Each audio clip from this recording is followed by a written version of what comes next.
megastar Sharon Cuneta, napapaulala na lang sa kilig na nararamdaman sa sitwasyon ngayon at relasyon ni Piolo Pascual at Casey Concepcion. Yes, aminado naman si megastar Sharon Cuneta na talaga nga namang nananatili pa rin sa kanyang kaisipan ang kilig na nararamdaman para sa pagmamahalan at relasyon ni Piolo Pascual at Casey Concepcion. Yes, si megastar Sharon Cuneta ay hindi nag-aalala kung ano man ang magiging kahihinatnan sa kanilang pagmamahalan dahil nga mas nangingibabaw pa rin sa kanya ang tunay na pagmamahal, no, na ipinapadama sa bawat panig, no, ni Papa P at Christina.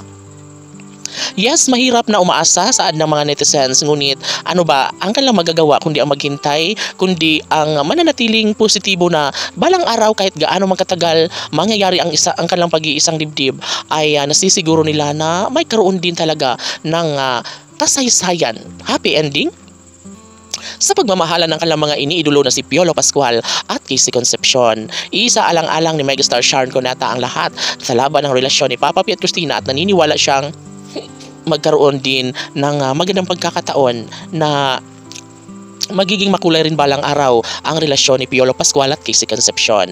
Iba pa rin umano kapag matupad ang pangarap ni megastar Sharon Cuneta, lalong-lalo na ang pagpapakasal ng kanyang anak na si Christina sa relasyon ni Piolo Pascual. Pangalawa, ang mabuo ang pangarap na pamilya, no, ni Piolo at Casey na magkaroon sila ng supling na siyang pinaka-inaabangan ni megastar Sharon Cuneta maging sa taong bayan.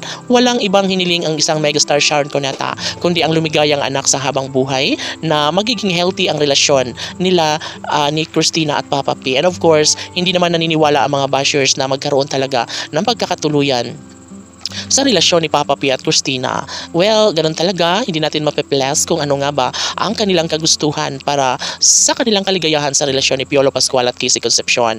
Nariyan naman si megastar Sharon Cuneta na naniniwala at nangangarap na maisakatuparan din ang lahat ng ito sa tamang pagkakataon. Never na mawala ng pag-asa ang isang megastar Sharon Cuneta sa tulong na rin ng tiwala at pagsuporta ng kanilang mga taga-subaybay ni Papa P at Christina. Siguro nga magwawagi ang mga bashers sa mga pagkakataong ito, ngunit hindi naman hahayaan ni Papa P na mawala ang saysay sa kanilang relasyon ni Christina dahil na rin nais ni megastar Sharon Cuneta na mapatunayan din ni Piolo Pascual kung gaano nga ba kahalaga, gaano nga ba katindi ang kanilang pagmamahalan sa isa't isa ni Christina. Si megastar Sharon Cuneta ay saludo sa pagmamahal na nararamdaman ni Piolo Pascual para sa anak na si Casey Concepcion at dito nagiging kampante lalo ang nag-iisang megastar Sharon Cuneta maging ang kailang mga tagahanga at naniniwala sila na balang araw ay magkaroon din ng pagkakatuluyan sa mga puso ni Papa P at Christina. Yes, si Page Fanatics, laban!